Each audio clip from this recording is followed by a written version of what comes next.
Halo guys, balik lagi bersama saya Alivio Junior. Jadi kali ini kita akan membahas beberapa saham yang menarik. Nah, menariknya hari ini IHSG itu nyentuh all time high di 8.859. Padahal beberapa hari sebelumnya itu ada isu Amerika Serikat serang Venezuela dan dikhawatirkan juga akan mempengaruhi market IHSG. Tapi ternyata tidak. Dan juga kemarin saya sempat ngebahas beberapa saham, ada Antam, BRMS, Medco yang mungkin akan naik karena spekulasi dari serangan Amerika ke Venezuela. Nah, itu ada saham-saham di sektor minyak dan sektor emas. Dan yang kemarin saya bahas itu ada Antam, BRMS, Medco, dan benar saja hari ini tiga saham tersebut cuan alias profit. Nah, Medco ini sebenarnya sempat berada di profit 7-10% kalau nggak salah hari ini. Nah, di sini nih dia sempat tinggi tuh, sempat ke 1600-an, akhirnya koreksi sampai 1400-an. Ya karena ini sebenarnya saham-saham spekulasi untuk hari ini aja gitu. Karena ada sentimen kemarin Venezuela diserang sama Amerika Serikat, dan Amerika Serikat mengklaim memang menyerang Venezuela juga ingin menggarap minyak di Venezuela gitu. Jadi dan untuk Antam sendiri itu adalah saham emas yang safe haven. Nah, untuk hari ini apa saja saham yang akan kita bahas? Kita akan melihat dari berita-berita terbaru dari Arena Saham. Oke. Arena Saham ini adalah media saham saya. Jadi itu ngebahas tentang bisnis, aksi korporasi, dan akuisisi. Kalau kalian ingin info-info tersebut, kalian bisa follow Instagram Arena Saham. Di situ ada update-update terbaru tiap harinya, ya kan? Jadi untuk hari ini IHSG itu terbang tinggi, untuk all time high ya. Dan kalau dilihat dari beritanya itu memang karena investor itu percaya sama data ekonomi kita ya yang stabil dan bisa melawan inflasi gitu. Kurang lebihnya sih seperti itu. Nah, di sini ada berita terbaru yaitu ada Cokro Group masuk GPSO tancap gas cari pendanaan. Jadi Cokro Group ini baru mengakuisisi GPSO itu akhir tahun lalu 2025, sekarang 2026. Nah, sekarang lagi nyari pendanaan dan mungkin akan ada ekspansi bisnis atau lainnya segala macam. Nah, kita bahas dulu dari segi valuasi GPSO. Apa GPSO itu menarik untuk kita masuk atau enggak? Oke. Dari market cap dulu deh. Kita lihat GPSO ini market cap-nya itu di 470 dan free float-nya 51% sekian lah gitu. Ini masih oke lah, walaupun 51% tapi masih oke lah. Market cap-nya juga masih kecil banget ini. Mungkin bisa dibilang saham-saham gorengan gitu. Tapi kita lihat dari chart ya. GPSO. Nah, kalau kalian tahu Cokro Group itu apa? Mungkin kalian bisa kalian bedah lagi akuisisi yang barunya. Nah, di sini kalau dilihat dari sahamnya ini memang saham-saham tipe saham swing ya, sebenarnya saham-saham yang lama konsolidasi. Kalau dari chart sih sebenarnya saham GPSO ini menarik karena apa? Dia ngebuat base nih, lagi ngebuat base ini. Habis akuisisi kemarin ya kan di sekitar September nih langsung naik September sampai di Oktober ya, di Oktober pertengahan itu sempat nyentuh di harga kisaran 1.300. Akhirnya mereka koreksi, saham ini koreksi lagi dan membuat base baru di sini gitu. Nah, sebenarnya ini saham-saham lagi tipe konsolidasi sih gitu, satu way gitu. Nah, kalau misalnya kita cek dari Broker Summary untuk perdagangan di 5 Januari 2026 itu yang beli ada XL, YPXC. Nah, hari ini tuh yang beli tuh sebenarnya retail sih. XL, YPXC tuh retail gitu. Di harga 300 juta, 128 juta, 100 juta. Sedangkan di sisi lain ada CP, AK, YU yang distribusi. Jadi untuk hari ini sebenarnya distribusinya masih kenceng, akumulasinya belum ada big money atau smart money.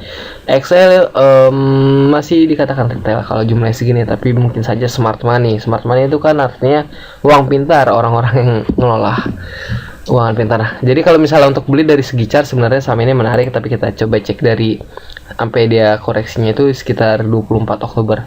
Kita lihat siapa-siapa saja yang beli saham GPSO ini.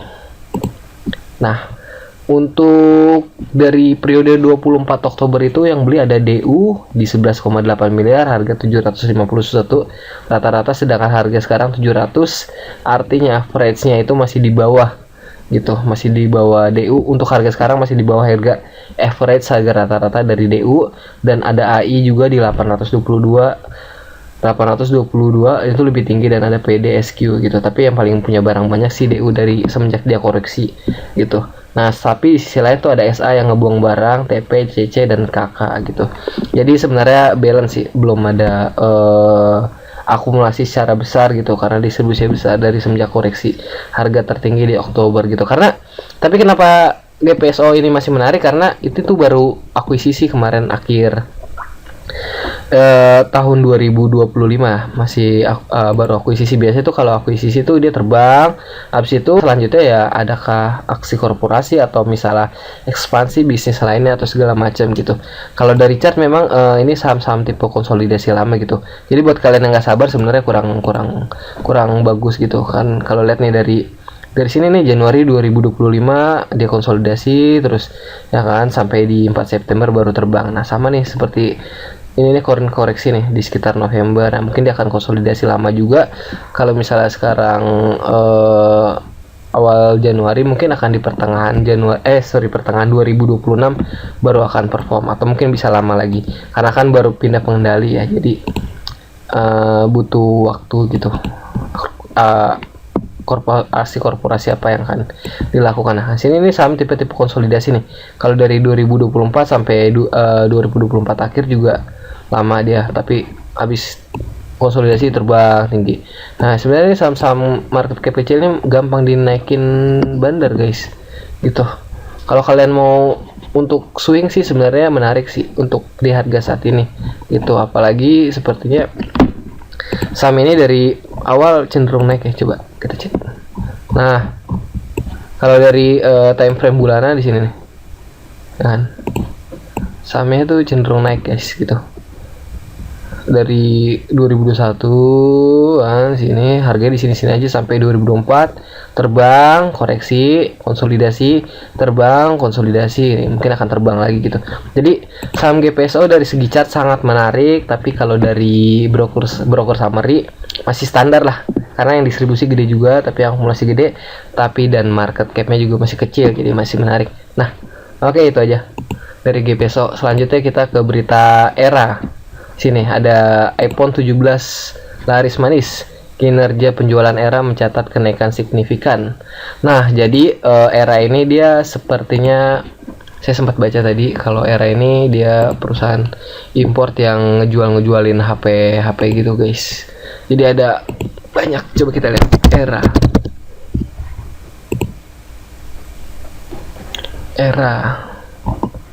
Kita lihat profilnya Era. Nah, sini dia ada jual Apple ya, ada Asus. Jadi nggak cuma HP sebenarnya, ada laptop dan segala macamnya kan, Google, GoPro, Huawei, Infinix, Nokia, Oppo, Realme, Samsung, Vivo. Nah, sebenarnya ini bagus sih sebenarnya gitu, karena kan kita tahu bahwa apalagi iPhone terus dia ngerilis terus tuh iPhone. Sekarang iPhone 17 ya kan yang bikin laris manis, ntar iPhone 18, ada lagi iPhone 19 gitu, jadi banyak gitu. Tapi kita lihat dari apa namanya, dari valuasinya, dari IPS nya menarik nggak? Sepertinya sih menarik harusnya. Nah kan, dari IPS nya nggak ada kerugian ya sebenarnya. Dari 2021 naik sampai 2022 2023 agak turun, dan di 2024 naik lagi, 2025 naik lagi, dan kuartal 4 juga belum rilis, Q4 belum rilis. Sekarang udah masuk Q1 2026. Jadi untuk IPS ini menarik ya, karena untuk investasi itu sebenarnya kita lihat IPS aja sih sebenarnya. Market cap juga masih cenderung kecil, 6.500-an.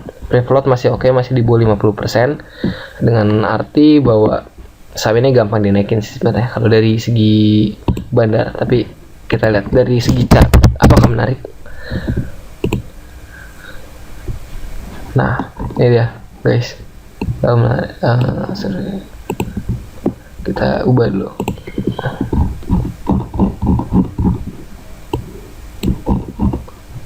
Oke, dari 2025 Januari harganya itu di kisaran 400-an, sekarang 400 ya. Sebenarnya ini saham ini nggak kemana-mana gitu kan. Justru saham ini sebenarnya lagi downtrend guys, gitu, lagi downtrend.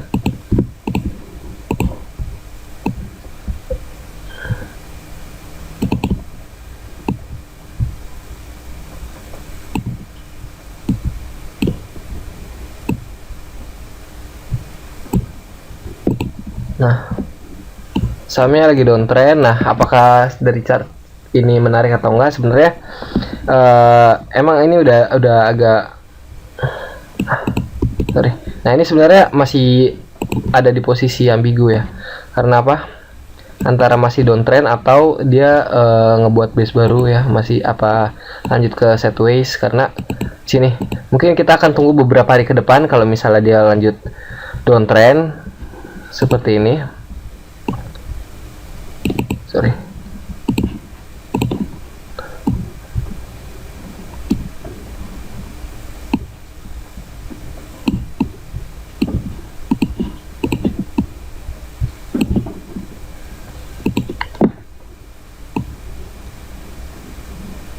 Nah, jadi untuk era ini sebenarnya dari chart ini ada dua kemungkinan. Untuk beberapa hari ke depan, kalau misalnya kalian tertarik untuk saham era ini, jadi dia sebenarnya masih downtrend, tapi berada di tengah-tengah sih sebenarnya. Apakah dia downtrend atau dia ngebuat base baru untuk sideways gitu? Akan ada konsolidasi lagi di sini gitu. Karena kalau misalnya dilihat ini sahamnya juga gak kemana-mana, harganya di sini-sini doang gitu. Nah, sebenarnya saham-saham kayak gini tuh menarik untuk di swing atau investasi jangka panjang, karena kita tuh ada kesempatan jadi buat apa namanya, buat akumulasi lagi gitu. Dan dari IPS juga harganya juga nggak tinggi gitu. Nah, sebenarnya ini udah di area rata-rata harganya sih di 400-an gitu. Nah, kalau misalnya kita lihat dari Brakar Samari untuk perdagangan hari ini 5 Januari 2026, siapa-siapa aja yang beli untuk era. Oke, untuk hari ini yang beli ada XL, AK, dan CC. Sebenarnya kalau dari Broksum sendiri yang akumulasi hari ini belum menarik ya. Masih belum menarik, tapi coba kita lihat dari dia harga turunnya itu di sekitar 1 Agustus. Itu udah lama dan harganya kemana-mana gitu untuk era. Tapi tetap kalau misalnya kalian mau investasi atau misalnya mau kalian swing, kalian perhatikan lagi khususnya berita-beritanya sih gitu. Nah, dari 1 Agustus sampai Januari 2026 itu ada YP, XLXC. Nah, sebenarnya kalau dari Brakar Semari ini sahamnya masih belum menarik karena masih didominasi retail ya. YP ada Mirai, XL, Stockbit, XC. Tapi bisa jadi ini juga smart money atau bisa juga disebut impostor, tapi sebenarnya kalau dari Braxum ini masih kurang menarik ya, karena kalau misalnya kita lihat dari distribusinya dari Agustus sampai Januari 2026 tuh ada ZP, RX, dan BB, YU itu distribusinya lumayan gitu. Jadi masih ada penjualan besar juga, walaupun di sisi lain retail akumulasi gitu. Jadi kalau misalnya ditanya apakah saham merah menarik dan termasuk saham bagus menurut saya. Karena apa? Dari segi apa tadi, IPS aja itu naik terus gitu, masih naik terus ya. Dari IPS aja nih kan dia naik terus tuh dari 2023, 2024, 2025 itu menarik untuk diinvestasi. Market cap juga oke, masih kecil. Free floatnya juga masih standar, masih kecil. Dan dari chart juga ini sedang berada di antara konsolidasi atau masih downtrend. Tapi kalau misalnya kalian mau beli di sini, beli aja. Mungkin kalian siapin dana lagi untuk kalau misalnya dia turun lagi 10%, beli 10%, beli 10%. Jadi ini sebenarnya saham tipe saham investasi sih sebenarnya gitu. Lebih cocoknya investasi, atau misal kalau kalian mau swing di sini, nah kalian bisa jual di harga 500-an gitu. Cuma returnnya masih apa namanya, masih dikit ya gitu. Kalau misalnya kita beli di 400, sedangkan kita jual di harga 500-an, masih kurang menarik gitu. Nah, untuk dividen, saham era ini termasuk saham yang rutin bagi dividen ya, dari 2016, 17, 18, 19, 20 enggak karena Covid, 21, 22, 23, 24, 25 ya cenderung, walaupun dividennya nggak terlalu banyak. Tapi sebenarnya dividennya lumayan sih, nggak dikit-dikit banget ini gitu. Jadi ini tipe saham investasi jangka panjang sih guys gitu. Oke, itu aja untuk dari era. kita lihat ada berita apa lagi yang menarik. Oke guys, jadi kalau misalnya kalian mau update berita atau misalnya nyari informasi tentang bisnis, aksi korporasi, dan akuisisi perusahaan, kalian bisa follow Arena Saham. Ini gue sendiri yang ngelola gitu. Nah, karena udah nggak ada berita lagi, kita random aja. Kalau kalian misalnya mau saham apa yang akan dibahas, kalian bisa tulis di kolom komentar. Nah, kita di sini ada banyak ya, di trending ada Bumi, Dewa, Inet, Mina, Bull. Nah, coba kita Mina aja. Mina hari ini lumayan terbang di 11,84%. Oke, langsung aja kita lihat dari chart aja deh. Kita lihat dari chart Mina. Apakah Mina menarik untuk dibeli? Mina ini sahamnya Pak Happy Hapsuro, setahu saya. Oke.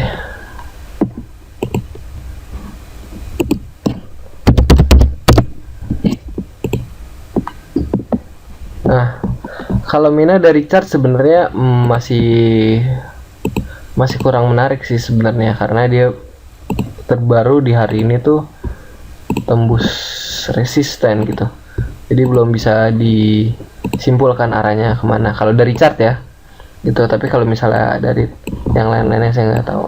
Nah, kalau dari chart nih, nah dia kan lama nih konsolidasi, kan dia lama nih konsolidasi di sini, terus terbang, ada koreksi di sini gitu. Jadi sebenarnya untuk Mina ini ada dua kemungkinan. Kalau dari chart ada terbang nih, tapi di sini hari ini dia nembus breakout, tapi nggak tahu nih ini breakout atau cuma breakout palsu aja gitu. Nah, kalau misalnya tembus berhasil breakout dan hari selanjutnya itu juga masih bertahan di zona atas, kemungkinannya akan seperti ini. Lanjut,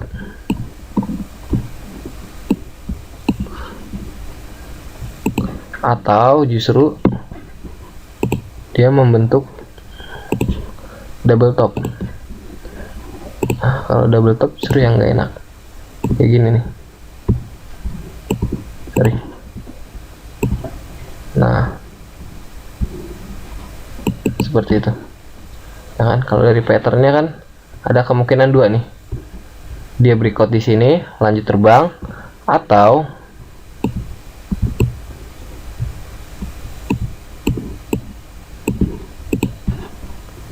dia ngebuat double top di sini, terbang, koreksi, terbang, turun lagi gitu. Jadi ada dua kemungkinan. Kalau misalnya dia berhasil breakout, dia lanjut terbang, tapi resistennya kita nggak bisa ngukur juga karena ini udah terbang gila-gilaan gitu. Nah, sebenarnya kalau saya pribadi ini kurang menarik sih, kalau menurut saya pribadi dari segi chart. Tapi kalau misal dari broker Samari, di sini hari ini tuh ada AZ yang ngebeli 14,6 miliar, walaupun di sisi lain ada juga CC yang jual 14,7. Tapi kita coba cek dari pas hijaunya ini, dari 29 Desember. Di sini kan dia sempat koreksi di 28-29 Desember, langsung terbang lagi tinggi. Kita lihat cek. Jadi gini guys. Nah kan, ini dari 24, dari 29. Nah, jadi gini, kalau misalnya dari chart, kalau kalian tipe trader atau misalnya yang suka dari chart, nah sebenarnya dari chart ini kurang menarik karena ada dua kemungkinan. Kalau misal pun dia breakout, kita nggak tahu nih resistnya di mana gitu. Tapi kalian bisa jadi patokan nih di broker summary. Tiap harinya kalian cek habis perdagangan siapa aja yang beli dan siapa yang jual. Kalau dari Desember, dari koreksi ya kan, dari 29 Desember sampai sekarang 5 Januari itu ada AZ beli terus di harga 463, sedangkan harga sekarang masih 510. Jadi sangat mustahil kalau misalnya dibeli di 460 tapi jualnya deket-deket ya, mungkin akan ke 600 700. Tapi sekali lagi kita nggak Z ini beli tujuan apa dan ini siapa gitu. Dan BB juga ada akumulasi dan disusul Excel retail ya kan. Tapi di sisi lain SE, CC, MU itu juga ada distribusi besar-besaran. Jadi mungkin ini perpindahan barang dari pemain lama dan pemain baru, seperti itulah kalau dari analisa broker summary sendiri gitu. AZ nampung, SS, CC dijual, MU jual gitu. Jadi kalian tuh tipe yang mana? Kalau misalnya dari chart ini kurang menarik karena apa? Kemungkinan ada double top dan sahamnya turun lagi, atau misalnya breakout lanjut tapi kita nggak tahu nih resistnya di mana gitu. Ya mungkin kalau misalnya kalian mau 5%, 10%, atau kalian bisa baca transaksi analisnya, itu lebih bagus gitu. Jadi dari segi chart tuh masih kurang menarik. Tapi kalau dari Berakar Samari ini termasuk menarik gitu, karena ada AZ yang beli lumayan, BB beli, walaupun SS dan CC kalau masih punya barang banyak dia bakalan jual-jual terus gitu. Gitu guys. Jadi untuk hari ini itu aja ya. Kalau misalnya kalian ada request sama apa yang akan dibahas, kalian boleh komen. Nah, jangan lupa juga follow akun Arena Saham, atau misalnya kalian mau berita-berita seputar saham IPO, kalian bisa masuk channel Telegram saya gratis, yaitu di sini nih, di komunitas saham IPO Hunter di sini. Itu gratis, langsung aja kalian search saja di Telegram. Nah, untuk info-info saham, perusahaan, akuisisi, bisnis, aksi korporasi, kalian bisa follow Arena Saham. Itu aja guys dari saya. Sampai jumpa di video selanjutnya. Jangan lupa komen, like, subscribe, dukung terus channel ini. Terima kasih.